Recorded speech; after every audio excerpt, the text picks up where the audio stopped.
All right, this is an Syma S31, and we broke the bottom bracket for the bottom set of wings top, and I just could not figure out how to get this thing off. So this thing, if you watch really closely, I've loosened all the screws, taken all the screws out. It goes right down into there, right down to that bottom gear.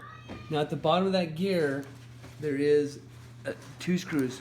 There's one right there, and then if you flip this around, there's another one on the other side. All you have to do is loosen that one almost to where it comes out. Don't loosen all the way. The other one on the other side comes out, and then that top slides right out. And that's it.